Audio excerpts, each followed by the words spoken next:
What's up, my dudes? What's up, my dudes? We have a package today, and I don't know what it is.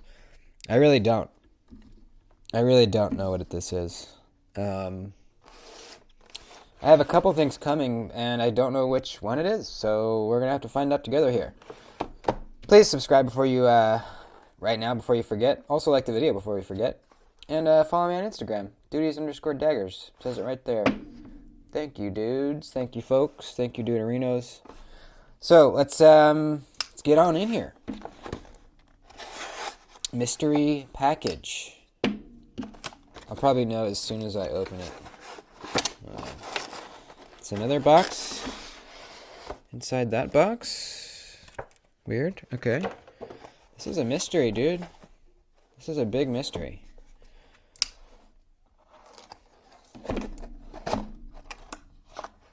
Oh, no way. It came so quick.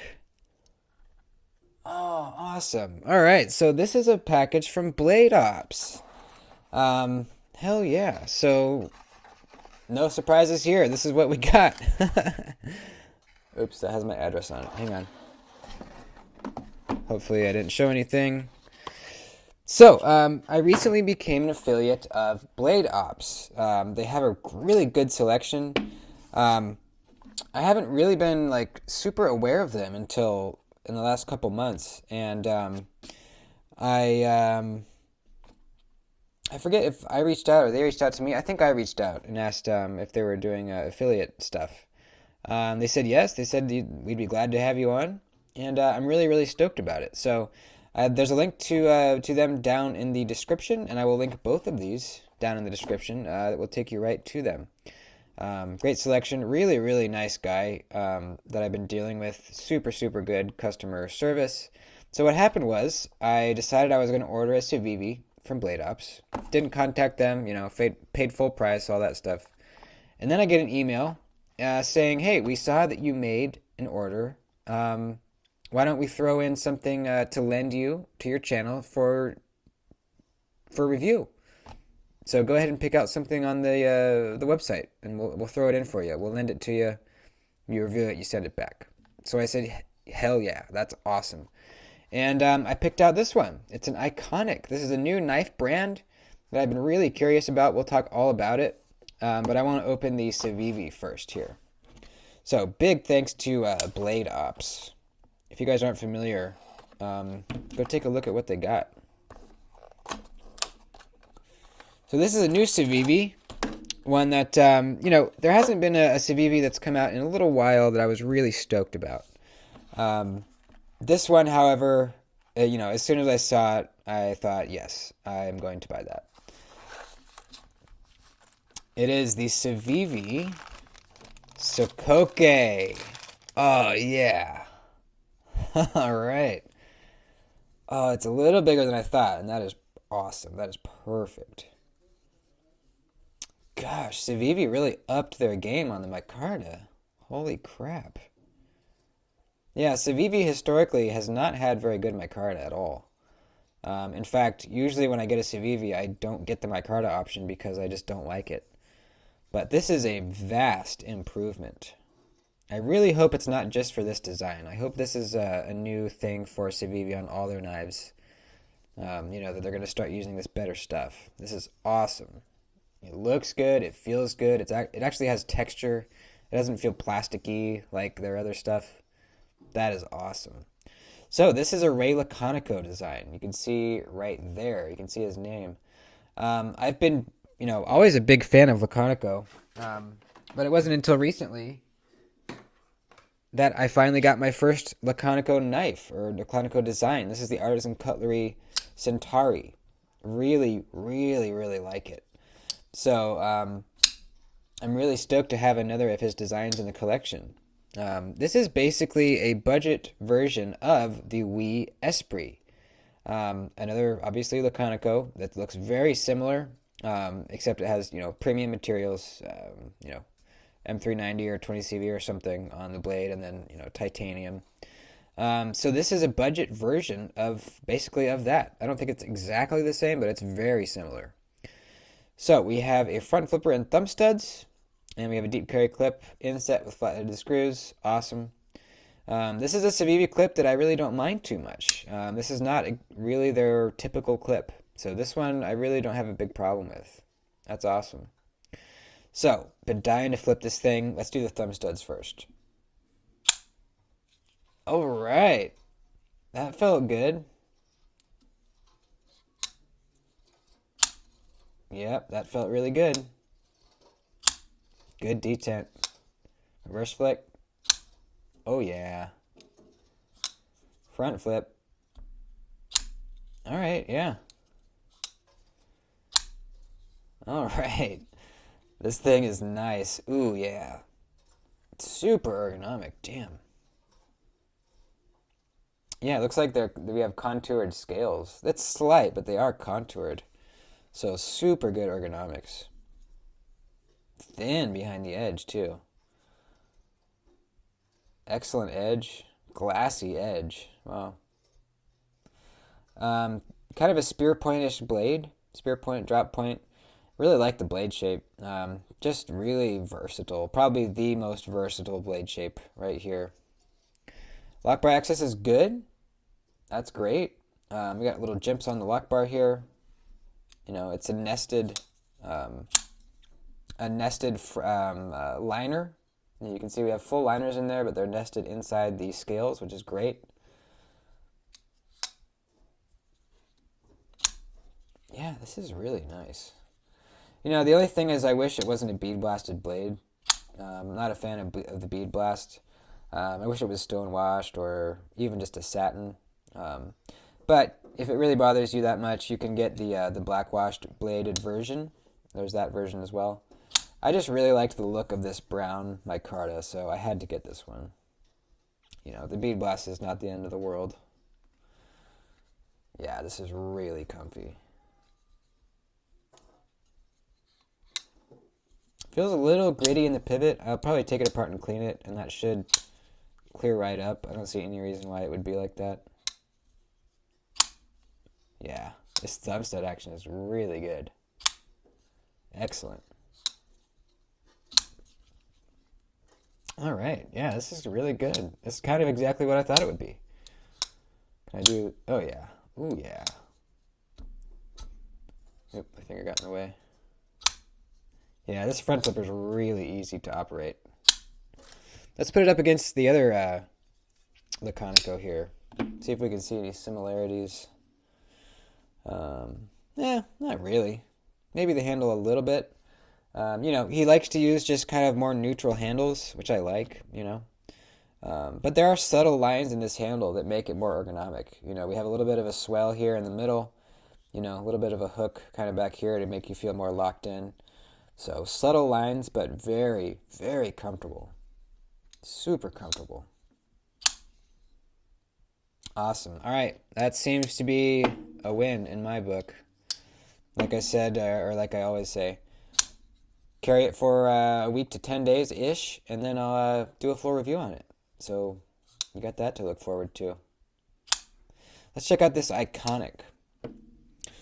So, Iconic is a new knife company. Apparently, they're making their knives in-house, too, which I didn't realize until recently. Very cool.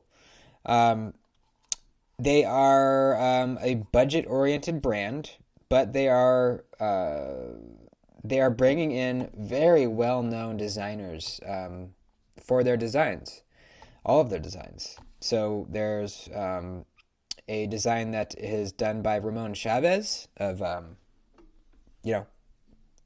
of Chavez Knives, badass knife designer. Brian Nadeau has designed a Iconic knife, one of my favorite designers, Mini Tempest here. Brian Brown, which I don't have any of his knives, and a few others that I can't think of at the moment. But the one that really stood out to me was, go ahead and guess. No, actually not the Brian Nadeau. That is surprising. It is the Chavez. So this is the Iconic Chavez design. Ramon Chavez has designed this knife. Iconic has made it. By the way, cool box. Magnet right here. Lifted up, life with an edge. Yeah, that's good bucks. So let's check this baby out. This is around 85 bucks. We got G10 full liners that are kind of shadow boxed. You know, they're sticking out a little bit past the scale. Gives it a nice, good, kind of a cool look. Is that, I think that's a G10 backspacer. It looks like it. Yeah, G10 backspacer. Thumb stud only, which is, which is a lot of Chavez knives are thumb stud only. Let's give her a flick. Or flip. Ooh. Alright, it's kind of smaller than I thought it would be.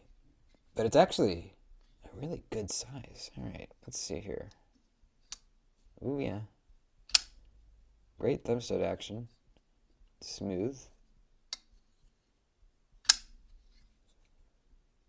Alright, yeah, I like this. Thin, wow. Thin behind the edge. Great sharpening choil, too. This is kind of the iconic logo, which I actually really like. I think it looks good right there on the pivot. Good stonewash on the blade, too. I almost wish the branding was a little smaller, maybe. Or even if they could put it on the spine would be awesome. Or on the other side. I wish it was just a little smaller, at the very least. But this is a really cool design, man. Really cool. Let's put it up against the other Chavez here. Chavez Scapegoat.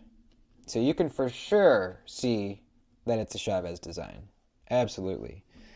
You know, from the kind of blocky-ish handle to the blade shape, this is a Chavez all the way. All the way. Which is a great look. I think all Chavez knives look really good. I want to get more in the collection eventually. This is very comfortable too. We have kind of a larger groove here, where your pointer finger, kind of jams up against very comfortably. Feels really locked in. And then, it kind of flares out here towards the back. So it kind of makes you feel like you're just super locked in, both from sliding out this way and up onto the blade. Feels really nice right in here. Even if you had a little bit bigger hands than I do too, you got a little room. So I think you'd be fine. And there's nothing really preventing you from having a little bit hanging off the back too if you had, much larger hands than I do. Not really a choke up spot. This is a sharpening choil. But that's fine. I feel like I'm close enough to the edge right here. Yeah. D2 steel, which is, I wish it was 14C, I feel like that would have been a good choice for them to use some 14C 28N. But, not the worst thing ever. Yeah, I like this. Deep carry pocket clip that's inset, not flat-headed screws, which is weird. It is very weird. I don't know why they would inset it and then put these button-headed screws on. That's a little annoying, It almost kind of defeats the purpose. But, what are you going to do? Yeah, I like this, man. Great detent. The blade just, it rockets out. Reverse flick. Yeah. I really want to check out a few others. I really want to check out the Brian Nadeau design. I believe it's called the Aperture. Oh, this one, by the way, is called the RCK9. Right there. The RCK9. So that's really, this is neat. I think it's a great idea to have these, high-class designers make some budget options so that people that can't afford their more expensive stuff can still experience one of their designs. I think it's really a fantastic idea. That'd be really cool if all knife makers decided to do that. Like if I could get a budget Chris Reeve knife or something like that, that'd be so cool. I would totally get one. Anything. Budget Hinderer? I don't even know what that would look like, but that'd be cool, man. Just a way to kind of allow everybody to try out your designs. I think it's awesome. So I'll put a link to this down below. Take you to Blade Ops if you want to check it out. Also the Sokoke as well. They have all versions of the Sokoke available on there at Blade Ops. Man, this one, going from the iconic to the Sokoke is just hand melting compared. I mean, this one's pretty ergonomic. It feels good. There's no hot spots. But this one, oof, yeah. It feels almost like you're holding on to like a round stick or something. That's a weird thing to say, but I don't know. It just feels really good. I also like there's no like grooves or kind of it's a neutral handle that goes all the way right up to the edge, so you can get nice and close right up here. I really like that too. Yeah, this is awesome. Excellent detent. All right, this was a fun one, folks. Thanks for watching. Like I said, these will be linked below to take you to Blade Ops, and yeah, please like the video before you head out. And I really appreciate you guys hanging out with me. Love you guys. See you in the next video. Peace and love.